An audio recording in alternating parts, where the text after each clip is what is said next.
जय हिंद विद्यार्थी मित्रांनो, मी इंजिनियर जितेंद्र सुरेश पिंपळशेंडे, संचालक Udaan the career academy Chandrapur. आज आपण युट्यूबच्या माध्यमातून सरळ व्याज या घटकांवरती आलेले previous year question Maharashtra police भरतीमधले जे प्रश्न आहेत ते आज आपण बघण्याचा प्रयत्न करूया. तर सरळ व्याज हा टॉपिक बघत असताना त्याच्यामध्ये 3 गोष्टी बेसिक त्याचं नॉलेज असणं गरजेचं आहे. तर त्यामध्ये 3 ज्या गोष्टी येतात त्या म्हणजे मुद्दल, मुदत आणि दर. तर मग मुद्दल म्हणजे काय? तर मुद्दल म्हणजे एखादी रक्कम आपण व्याजाने दुसऱ्यांकडून घेतो किंवा दुसऱ्याला व्याजाने देतो, तर त्या रकमेला काय म्हणतात? मुद्दल असे म्हणतात. देन त्याच्यानंतर मुदत, जी रक्कम आपण वापरण्यासाठी देत आहोत, तर ते किती कालावधी देत आहोत, त्या कालावधी म्हणजे मुदत झालेला असेल. आणि दर, दर म्हणजे शेकड्याच्या मागे आपण येणारं जे व्याज आहे ते 100च्या आपण पटीमध्ये सांगत असतो, त्याला आपण दर असं म्हणत असतो. देन सरळ व्याज, सरळ व्याज म्हणजे एखादी मुद्दल वापरल्याबद्दल द्याव्या लागणाऱ्या मोबदल्यास आपल्याला सरळ व्याज असं म्हणतात.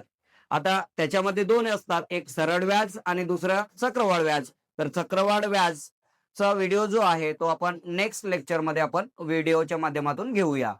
तर सरळ व्याज बघत असताना या 3 गोष्टी गरजेच्या आहे. मग त्यामध्ये तुम्हाला जी मुदत आहे, ती मुदत वर्षामध्ये असायला पाहिजे. जी मुदत दिलेली आहे ती मुदत वर्षामध्ये द्यायला पाहिजे.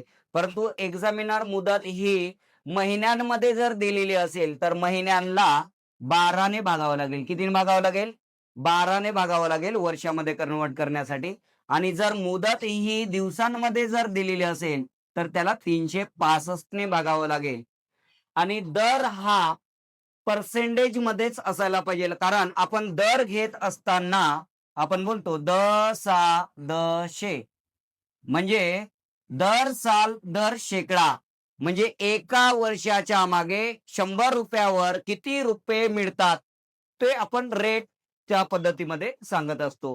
तर बघूया आपण आता प्रिव्हियस इयर क्वेश्चन पेपरमध्ये महाराष्ट्र पोलीस भरतीमध्ये आलेले प्रश्न. विद्यार्थी मित्रांनो, पहिला प्रश्न बुलढाणा पोलीस शिपाई भरती 2024. सरस्वतीने बँकेत 20,000 रुपये ठेवले, तर तिला 7 रुपये दशांशाप्रमाणे 5 वर्षाने सरळ व्याज पद्धतीने किती व्याज मिळेल? काय विचारलंय? सरळ व्याज म्हणजे simple interest is equal to PRT divided by 100. मग पी म्हणजे मुद्दल किती दिलेली आहे तुम्हाला? 20,000 रुपये गुणिला रेट 7 रुपये दशांश म्हणजे 7%. नथिंग बट 5 वर्षाने म्हणजे टाइम जो दिलेला आहे तो 5 वर्ष डिवायडेड बाय काय राहणार? 100. 0 0 0 0 गेट कॅन्सल. 7 5 35, 35 दुने 70 आणि 2 शून्य म्हणजे किती हजार रुपये?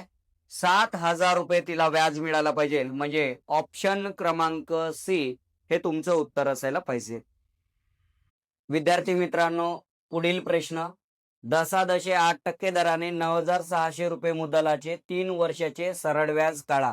सिंपल इंटरेस्ट काढायचंय. Simple interest is equal to PRT divided by 100. मग मुद्दल किती दिलेली आहे तुम्हाला? 9,600. दर किती दिलेला आहे? 8%. टाइम दिलेला आहे 3 वर्षाचा भागिले 100. 0 0 0 0 गेट कॅन्सल. म्हणजे काय येणार? 96 गुणिला 8 तरी 24. मग 96 गुणिला 24 यांचा जर गुणाकार कराल तर 2,304 रुपये यायला पाहिजे.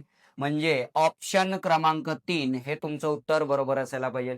हा जो प्रश्न आहे तो भंडारा पोलीस शिपाई भरती 2024, SRPF 17 2024 आणि चंद्रपूर भरती 2024 ला विचारलेला प्रश्न होता. चला तर पुढील प्रश्न 11% दराने 2,000 रुपयांची 3 वर्षांची रक्कम किती? म्हणजे काय काढायला विचारलंय तुम्हाला? रास काढायला विचारलाय. काय काढायला विचारलाय? रास. मग रास म्हणजे काय? तर रास म्हणजे मुद्दल प्लस व्याज. मुद्दल प्लस व्याज. मग आपल्याला मुद्दल माहित आहे किती रुपये आहे? 2,000 रुपये. मग 3 वर्षासाठी 11% दराने 2,000 रुपयावर व्याज किती येते आपण ते व्याज काढून टाकूया. तर व्याज झालं सिंपल इंटरेस्ट 2,000 रुपयावर 11% दराने 3 वर्षासाठी आपल्याला किती रुपये व्याज मिळेल? 11 तेरे 33, 33 दुने 66 म्हणजे 660 रुपये व्याज मिळेल. मग मुद्दल किती आहे तुमचं? 2000 रुपये प्लस व्याज किती मिळालं? 660 रुपये. म्हणजे तुम्हाला टोटल जी रक्कम आहे ती 2660 रुपये मिळेल. म्हणजे ऑप्शन क्रमांक डी हे उत्तर तुमचं बरोबर राहील. चला विद्यार्थी मित्रांनो, पुढील प्रश्न रत्नागिरी 2024 ला विचारलेला 10.9% दराने 10,000 रुपयाचे 2,700 रुपये व्याज होण्यास किती वर्ष लागतील? म्हणजे टाइम काढायला विचारलेला आहे. मग time is equal to SI into 100 divided by P into R. तर सरळ व्याज किती दिलेलं आहे तुम्हाला? 2,700 रुपये गुणिला 100 भागीला मुद्दल जे दिलेली आहे ती किती दिलेली आहे? 10,000 रुपये आणि रेट जो दिलेला आहे तो 9. 1 2 3 4 0 1 2 3 4 0 गेट कॅन्सल. 9चा भाग 27 मध्ये किती वेळा गेला? 3. म्हणजे 3 वर्ष तुम्हाला लागतील. म्हणजे ऑप्शन क्रमांक ए हे तुमचं उत्तर बरोबर राहील. पुढील प्रश्न रत्नागिरी बॅट्समॅन 2024 ला विचारलेला प्रश्न 10.9% दराने 1,000 रुपयाची एका वर्षाची रास किती? रास विचारलेला आहे. आताच बघितलं आपण. रास म्हणजे मुद्दल प्लस व्याज. काय होणार? मुद्दल प्लस व्याज. मग मुद्दल तुम्हाला ऑलरेडी आहे. किती रुपये दिलेली आहे? 1,000 रुपये. फक्त तुम्हाला काय काढायचे आहे? व्याज काढायचं आहे. मग simple interest is equal to PRT divided by 100. मग मुद्दल किती देऊन आहे? 1,000 रुपये. रेट किती देऊन आहे तुमचा? 9% दराने. टाइम देऊन आहे 1 वर्ष डिवायडेड बाय 100. 0 0 0 0 get cancel. म्हणजे किती रुपये आलं तुमचं व्याज? 90 रुपये व्याज आलं. मग 90 रुपये जर ऍड केलं आपण 1,000 रुपयामध्ये तर रक्कम किती मिळेल? 1,090 रुपये हे तुमचं रास होऊन जाईल. म्हणजे ऑप्शन क्रमांक ए हे तुमचं उत्तर असायला पाहिजे. चला तर विद्यार्थी मित्रांनो, पुढील प्रश्न ठाणे पोलीस शिपाई भरती 2023 ला विचारलेला 20 वर्षात पैसे दुप्पट होण्यासाठी सरळ व्याज दर किती टक्के लागेल? म्हणजे पैसे दुप्पट होत आहे. दुप्पट होत आहे म्हणजे दाम दुप्पट होणे म्हणजेच मुद्दला इतकेच व्याज होणे.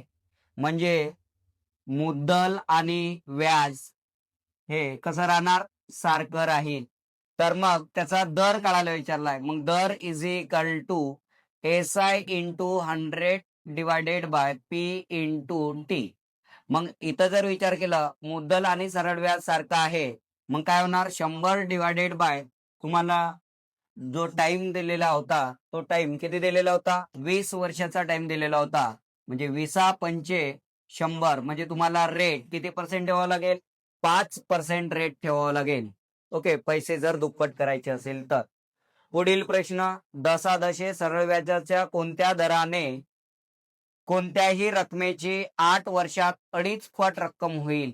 म्हणजे 2.5 पट रक्कम म्हणजे रास दिलेली आहे तुम्हाला 2.5 पट. म्हणजे याचा अर्थ सरळ व्याज जे होऊन जाणार तुम्हाला 1.5. मग सरळ व्याज जर भेटलं तर आपल्याला काय करायचं आहे? 10 सरळ व्याजाचा दर. मग rate is equal to simple interest into 100 divided by P into T. तर सरळ व्याज किती आहे तुमचं? 1.5P इंटू 100 डिवायडेड बाय मुद्दल किती राहणार? P दिलेलं नाही आहे. टाइम जो दिलेला आहे तो किती वर्षाचा टाइम दिलेला आहे? 8 वर्षाचा. ओके, तर PP गेट कॅन्सल. जर याच्यामध्ये इथला एक पॉइंट काढला आपण, इथला एक पॉइंट काढला तर मग किती झाले त्याच्यामध्ये? 2चा भाग याच्यामध्ये 4 वेळा, 2चा भाग याच्यामध्ये 5 वेळा. 15 5 75 डिवायडेड बाय 4. 75 डिवायडेड बाय 4 म्हणजे 18 चो 72 वाचले 3. 3 बाय 4 म्हणजे 7.5 म्हणजे 0.75 म्हणजे 18.75 हे तुमचं उत्तर असायला पाहिजे. म्हणजे ऑप्शन क्रमांक डी हे तुमचं उत्तर असायला पाहिजे. याच पद्धतीचे व्हिडिओ पुढील लेक्चर मध्ये जर आपण घ्यायचे असेल तर हा व्हिडिओ जास्तीत जास्त विद्यार्थ्यांपर्यंत शेअर करा, लाईक करा, कॉमेंट करा आणि आपल्या उडान अकॅडमी चंद्रपूर या युट्यूब चॅनलला सबस्क्राईब करा. जय हिंद, जय भारत अँड जय महाराष्ट्र विद्यार्थी मित्रांनो.